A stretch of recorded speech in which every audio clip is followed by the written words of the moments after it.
आज Doubtnut app download करें। Doubtnut पर अपने सभी गणित, रसायन विज्ञान, भौतिक विज्ञान और जीव विज्ञान के डाउट्स का करो सफाया।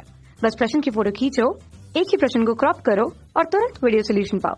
अभी डाउनलोड करें। क्वेश्चन हमारे पास है कि किसी तार का गर्म होना एक उत्क्रमणीय क्रिया है, ये कहा जा रहा है। तो ये हमारे लिए सत्य होगा कि असत्य होगा वो हमें समझना है।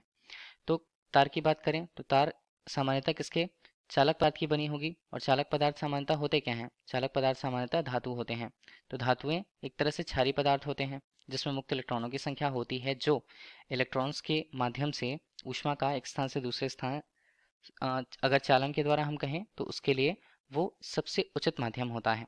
ठीक है, तो तारों के लिए जैसे बोला जा रहा है कि तारों को अगर गर्म किया गया तो क्या ये उत्क्रमणीय क्रिया होगी? तो तार को अगर हमने मान लीजिए किसी माध्यम की सहायता से गर्म किया, ठीक है, तो तार अब जो ठोस अवस्था में थी, माफ कीजिएगा, जो ठोस अवस्था में थी अब वो द्रव्य अवस्था पर आएगी। ठीक है, तो तार को अगर हम द्रव अवस्था पर ले लें तो पहले जो उसकी एक विशेष आकृति थी, अगर हम भौतिक रूप से बात करें तो उसकी आकृति होगी। ठीक है, आकृति यहाँ पर बदल जाएगी कब? द्रव की अवस्था पर आने पर आकृति यहाँ पर नियत नहीं रहेगी। ठीक है, इसके अलावा ये तो भौतिक रूप से बात हो गई। इसके अलावा तन्यता, ये सारी जो इनके गुण होते हैं, उनके प्रतिरोध, ये सारे गुण होंगे वो अपरिवर्तित रहेंगे।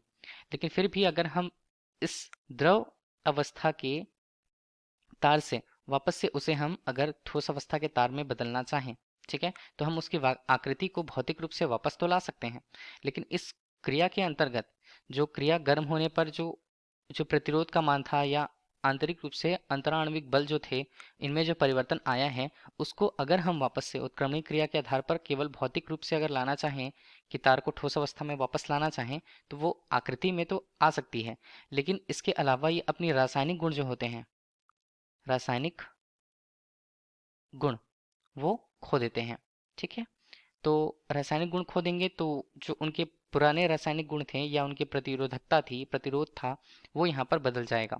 अब इसके उदाहरण के तौर पर अगर हम देखें तो देखिए हमारे पास दो उदाहरण हो सकते हैं।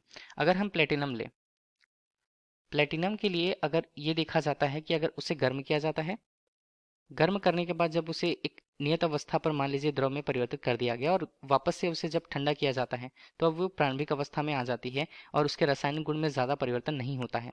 लेकिन अगर ये प्लेटिनम के अलावा अगर हम बात करें दूसरा दूसरा ये बात होती है मैग्नीशियम के लिए, मैग्नीशियम। ठीक है, तो मैग्नीशियम के लिए अगर हम उसे गर्म करें, गर्म करने के बाद मान लीजिए हमने उसकी भौतिक अवस्था बदल दी है, वो द्रव अवस्था पर आ गया है, धात्विक रूप से द्रव में अगर उससे वापस ठंडा किया गया, वापस उसे उसकी स्थिति में लाने की कोशिश की गई, तो ये अपने रासायनिक गुण को परिवर्तित कर देते हैं, खो देते हैं। तो तार का गर्म होना हमेशा एक उत्क्रमणीय क्रिया है, ये सत्य नहीं है, तो ये हमारे लिए असत्य होगा। Thank you. कक्षा 6 से 12वीं से लेकर नीट, IIT, JEE वो एडवांस के लेवल तक 1 करोड़ से ज्यादा छात्रों का भरोसा। आज ही डाउनलोड करें डाउटनेट ऐप या व्हाट्सएप करें अपने सारे डाउट्स 8400 400 400 पर।